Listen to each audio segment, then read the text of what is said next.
Well, hello, that's me again. Today is oh my gosh, my levels are high. So, today is what? Today is the May 10th. It's Friday. Happy Friday, everybody. And I will start with, how to put it politely, mixed bag. Now, everybody gets excited right now that there is some kind of Russian offensive towards Kharkov. I don't think so. It's a still major offensive. There was obviously concentration of troops. Already a number of the villages have been liberated and Russians are rolling towards Kharkov. But I don't think so. They really want to take Kharkov. They really don't want to block it.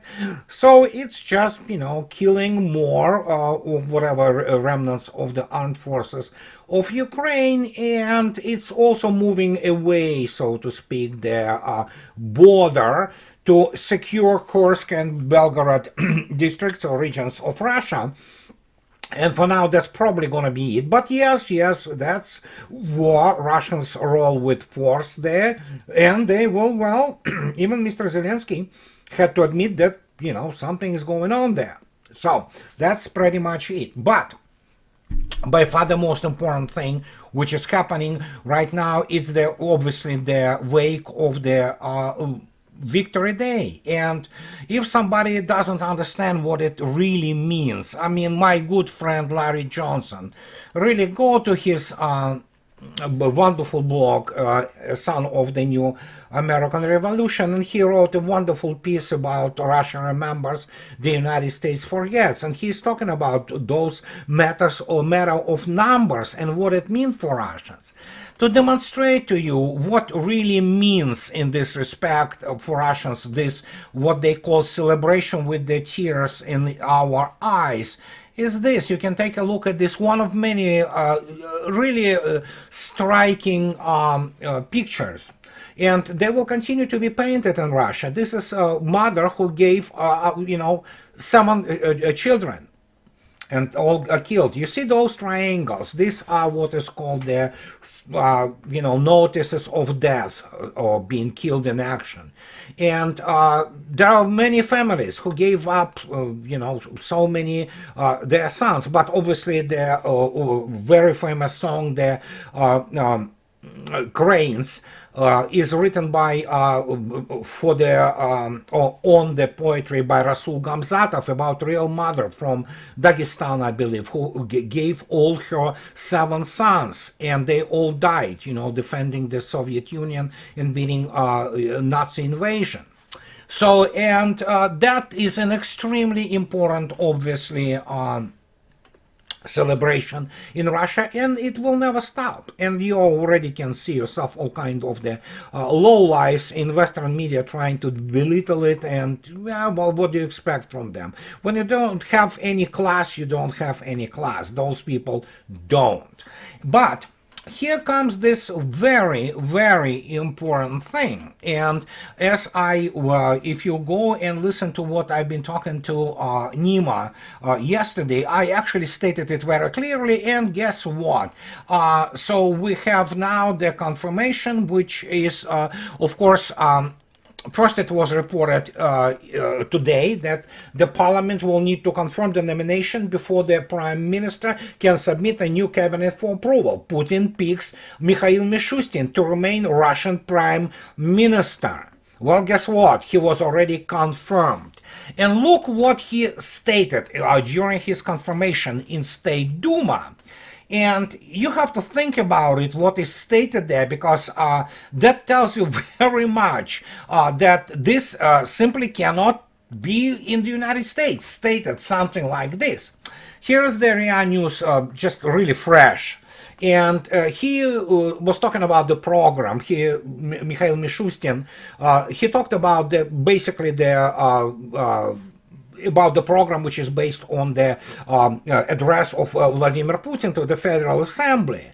And one of the goals, strategic goals, which he issued there, look at this, which is underlined in red: preservation of the population and support for families with children. And we're talking about families.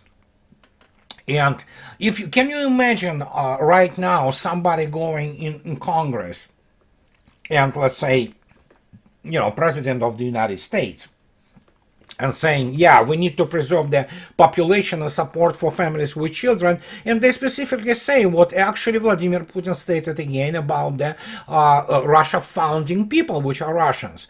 You cannot do this in the United States. You cannot go out and say, you know what, we have a catastrophe with the white population in the United States, which is being absolutely drowned in drugs, in, all kinds of things which prevent you from their procreation and living normal life. No, no, you cannot do that in the United States. In Russia, this is the official policy, and believe me, it matters. Now, of course, when you look at the background of Mr. Mishustin, and I spoke about his background before, the guy is an engineer and a bona fide engineer. He graduated famous technological institute with the degree in actually design of the machining centers. He is a full-blown engineer with an extraordinarily strong STEM background. So, and then you have also Mr. Belousov, who is an economic brain, in terms of finances and,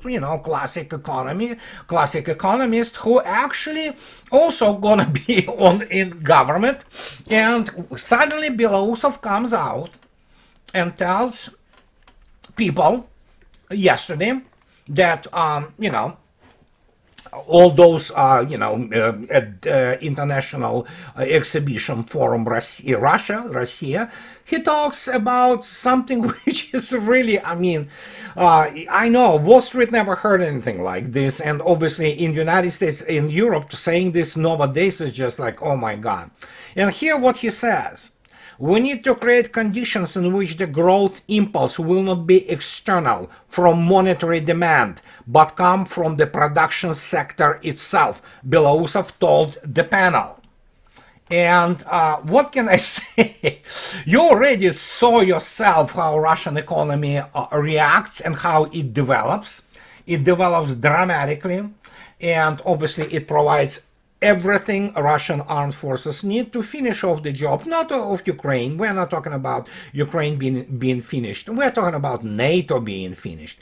And this is what Russians do. They really create this industrial conditions, and you know what, it also goes and develops itself into the other spheres, other technological so to speak sectors, and many people still do not understand. I always get this type of comments like, oh yeah, that interest rate and inflation and all that. Yeah, sure, I'm not arguing with this. Monetarism in this sense is important.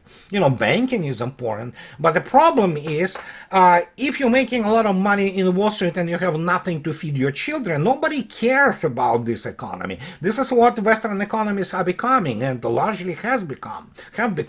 So, and when you talk about the industrial production, many people say, oh, okay, yeah, sure, Russia doesn't produce iPhone. Russians do not need to produce iPhone. But what Russia produces, she is a major export of food and a major export of technology, exporter of technology. So sure, the country which makes, the manned flight, and preparing to build yet another space station in the orbit and things of this nature. Somebody has to kind of get the message that you are not dealing with some kind of with all my love and respect for Italian culture, let's say, or French, you're not dealing with Italy or France or Germany, This is the country which has the enclosed, complete technological cycles practically in everything. And now is developing dramatically in terms of, for example, electronics, including microelectronics. So, but just to demonstrate to you, not only Siemens is like somebody today like, oh yeah, Russia doesn't have Siemens. Oh, Russia has things better than Siemens. And just to demonstrate to you, for example, here is the Sinara Group. If you go to the Sinara Group and take a look at actually what they do, this is Sinara Transportation Group, and this is just one of them. There's Transmash Holding, all kinds of gigantic companies which produce, for example, rolling stock. I strongly suggest you to go to their website and kind of research yourself what do they do and how they invest. And just to demonstrate to you, for example, Russia produces her own, electric trains, totally localized, everything, motors, everything, basically, avionics, so to speak, or trainionics, if you wish. So, and now Russia actually is becoming to develop the high speed. And here's what high-speed rail, and they talk about, for example, wonderful site about Russia high-speed rail. And here it is. For example, Moscow-St. Petersburg high-speed rail construction launched. The President of Russia, Vladimir Putin, held a ceremony on March 14 via video conference to launch the construction of Moscow-St. Petersburg high-speed railway that will cross through 6 regions with a population of about 30 million. Moscow-St. Petersburg high-speed railway will cut travel time between the two cities to 2 hours and 15 minutes. Instead of 4 hours, and the journey between Moscow and Tver will be reduced to 39 minutes. And this is the first branch of high-speed rail which is already being constructed as we speak. And this is what they explain also. It's a wonderful site, actually, about the railroads. So, the new railway line in rolling stock will be constructed by domestic companies. The high-speed railway project implies large-scale production cooperation and the participation of many labor collectives and engineering teams. Hence, it will provide many branches of our economy with a good impetus for development. So, and during the launching ceremony, the director of RZD, which is the Российские железные дороги, Russian railway, said that a huge amount of work was already has been done on high-speed rolling stock. The draft version of the train has already been finally selected and approved. This is an 8-car train that will travel at a maximum speed of 400 kilometers an hour and operating speed of 360 kilometers an hour. This train can be doubled from 8-car to 16-car version with 4 types of cars. Practically now, design documentation is being carried out. And if you want to see how it looks like, this is what it's going to be. And it's not going to be sometime in the next 10 years. This is going to be like really now. They are building those things. This is the state-of-the-art Russian-produced rolling stock. And and that is why my response to all those people with Siemens. Just to give you an example, if you look attentively what happened now, Russia launched the serial production of the gas turbines of the high power, 110 megawatts and higher. And this was the Siemens territory.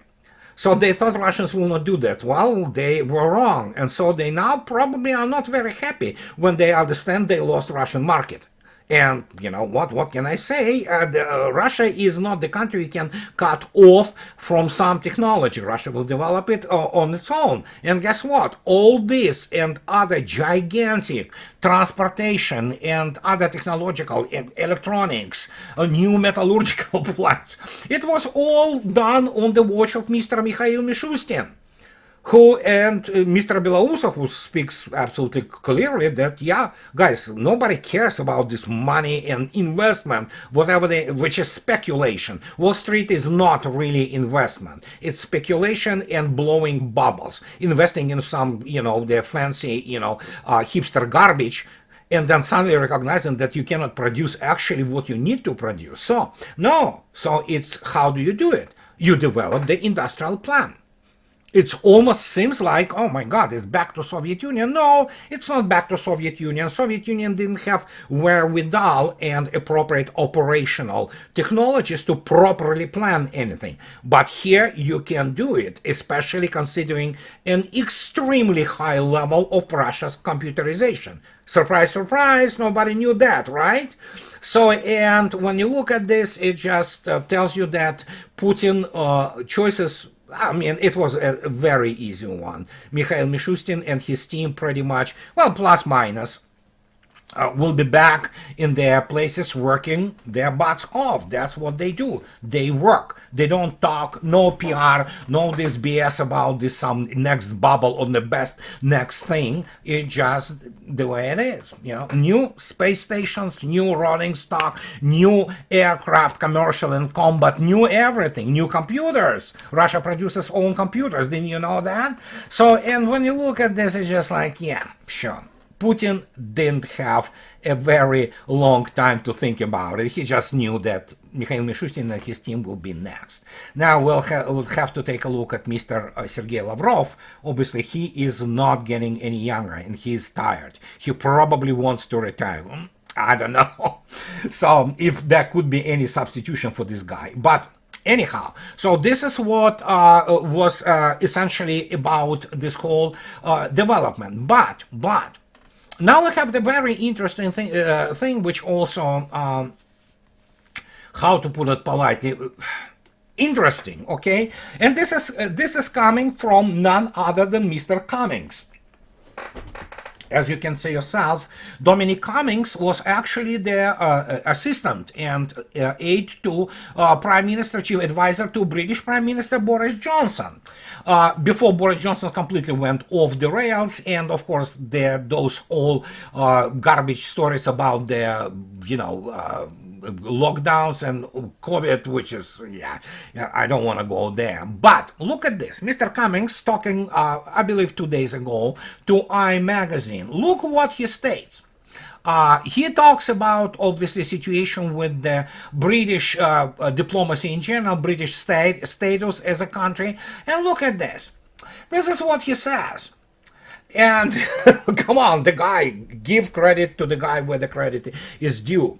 Ukraine is a corrupt shithole that doesn't matter at all. Dominic Cummings fears that by backing Ukraine, the West has actually helped Putin with sanctions, forcing Russia to deepen its alliance with China. Well, yeah, it's definitely a deepening alliance with China, but you have to understand it's a mutual movement. And now, we know that Mr. Xi had a triumphant visit to Serbia and Hungary. And so, yeah, it's all working out just fine. And even Hungarians say that, you know what, our policy is to open to the east. There you go. BRICS is somehow out there, right? So, but what Mr. Cummings says is very interesting. But what about those who'd argue Putin needed to be taught a lesson and that we can't just allow him to invade a neighboring country? What lessons have we taught him? The lesson we taught Putin is that we are a bunch of total F jokers. Absolutely correct. And he absolutely makes a correct conclusion. I mean, Putin already knew that before the war, but this has emphasized it in broadcast to the entire world. What a bunch of clowns we are. And America now is doubling down on trying to seize Russian assets. So it's already created a sanctions regime which is encouraging the building of alternative financial systems globally. That's not teaching Putin any lessons, only that we are idiots. I have to agree. This is blunt, straight to the point, and what can I say? Even in Vienna, in Austria, they now have this type of the public announcements, and here's Mr. Zelensky, smooching with von der Leyen, and it shows you actually that it's complete destruction and it must stop. It's the Patriot Party of Vienna. Obviously, it's a scandal now, and of course Ukrainian embassy is is protesting, but yeah, sure, that's what they do. And if that hasn't been enough, and if that hasn't been enough to explain to people that really, listen guys, you really have to wake up and smell the reality, so to speak. Here we have I believe he is a captain of US Army. Mr. Stanislav Krapivnik, he has the Ukrainian, evidently, roots, judging by name, although he could be Russian. But he was he is US citizen, and he served in the US Army, an officer.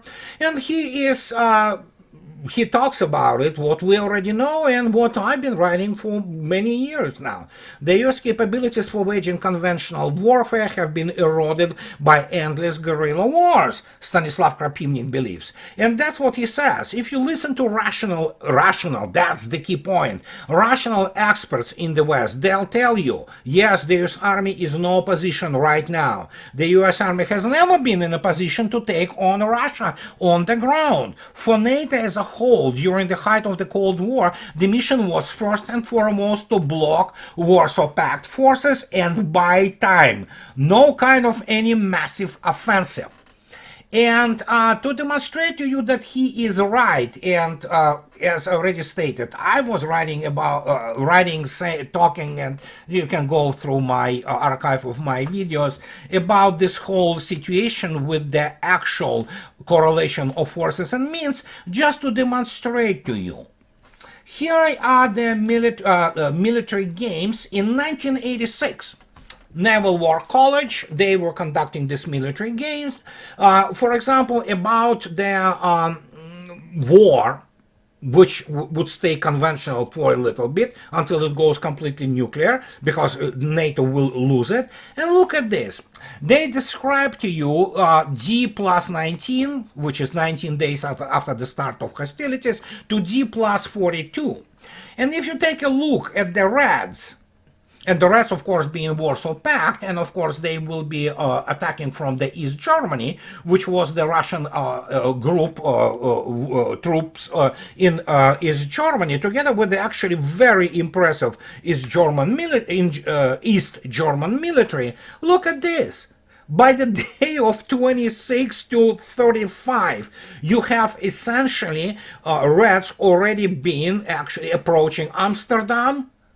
And and Verdun, there would be obviously the attempts of the blue to do the flanking strikes, but it, you know what, who knows if they would have been successful to start with. And so, as you can see yourself, Belgium would be surrounded, and France, well, probably France would fall anyhow. So, and this is what was this all about. If you think so that Russia actually is weaker today than at that time Warsaw Pact troops, I have a bridge to sell you. There is as I already stated, there is enough troops. Russia doesn't want to attack Western Europe. Why the hell Russia needs the bunch of freeload? They will be freeloaders, really. So, and but if need be, Russia can certainly strike deep into whatever the territory of NATO, new NATO members. And as many people are already beginning to speak openly, Russia doesn't care about Article 5. If something happens to Russia proper, in Russian forces, the response will be up to, you know, what, tactical nuclear, even if it comes down to it. But then, of course, we have this guy. And I don't know, this is something wrong with all those, you know, guys in, you know, 4 stars, whatever the hell. You have Mr. Stavridis. Mr. Stavridis is former, admiral, and he used to command, you know, all those troops in Europe. And he says that ex-NATO commander calls for Russian region to be neutralized. James Stavridis has called Kaliningrad a geopolitical wedge between the bloc's members. Well, and Stavridis praised last year's Baltic operations exercise as a demonstration of how NATO could use its Baltic Sea forces across the spectrum of naval activity to send an ominous signal to Russia. Mr. Stavridis evidently is out of it. He's working for some financial organizations nowadays. They're probably some sinecure, and he consults whatever he consults for, but obviously the guy is completely out of the loop of the modern warfare, which most of the high-ranking officers are, and he doesn't understand that any NATO C4 will not exist for a long time if, God forbid, they decide to do something with Kaliningrad, apart from Kaliningrad being obviously extremely well defended. But he has to understand any naval force, any combination, and of course you cannot get aircraft carriers into Baltic Sea. They will be just nowhere for them to run, but you can collect all those NATO navies from ranging from Poland to Finland to Germany, you know, Bundesmarine, whatever, you know, Sweden, and yeah, they put those surface fleets to do something, attack something with missiles. Well, guess what? Mr. Stavridis has to update himself on this thingy, and this thingy, of course, it's Bastion. Russia can deploy a couple of brigades of those bastions, and they are deployed already, and including in Kaliningrad. And he has to take a look at this thing. Bastions shoot this missile. It's called P-8 Onyx. And I use the Wikipedia page here because it's correct generally.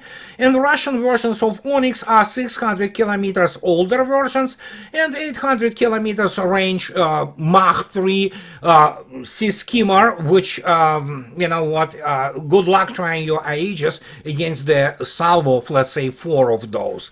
I don't think so. It's possible, but yeah, they may shoot one. But the worst part of this for Mr. Stavridis is because obviously Bastion shoots actually nowadays zircons, 3M22 zircon with a range of 1500 kilometers. And I made, you a map to have the understanding of what it means if bastions begin to shoot those zircons, which they will. And as you can see yourself, those zircons easily, overshoot Denmark, and they can sink anything, including to the, eastern part of the North Sea. So any NATO sea force which decides to play stupid games, it will win stupid prizes. It will be all sunk, and it will be all sunk in a very, very short time period if they, of course, decide to do something about Kaliningrad. And then, of course, yeah, it doesn't matter, the Russians, because it's written in the Russian doctrine, military doctrine, openly, when there is a danger to Russian state, and Kaliningrad is Russian territory, is the part of Russian nation. So, well, why not use nuclear, tactical nukes? That will sure help, drive message home.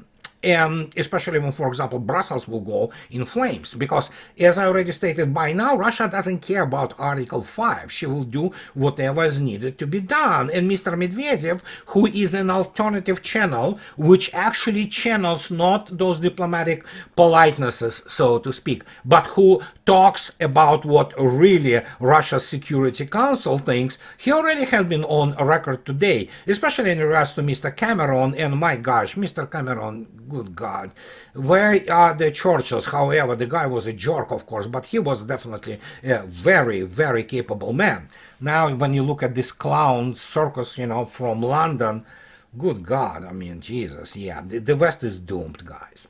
So, and this is what I wanted to tell you today, and this is very important to understand the whole thing, and so to speak, in the larger picture, so to speak, framework of what is happening in the world and why there are issues with responding militarily. Because, yeah, just go listen to people who have the competences. Listen to Colonel Wilkerson, listen to Colonel Douglas McGregor, to Scott Ritter, Larry Johnson, Alistair Crook, Ray McGovern, and I can go on and on and on. I mean, those people know what they're talking about, and yeah, NATO is probably done by now. How it will dissolve, that's the different story, but the point is, it's a paper tiger. Not that they cannot create some damage or carnage, they can. But the point is, if they want to go that way, they will cease to exist, literally, physically. So, and that's what I wanted to tell you today about, and this is Friday, so it's some food for thought for you for weekend. And as always, I want to express my profound gratitude to my wonderful patrons. And as always, guys, those who like what I do, please subscribe to my channel, and those who can afford, please support me on Patreon or buy me a coffee too. That allows me to continue to do what I'm doing. So have a nice weekend, and I'll talk to you later. Bye bye.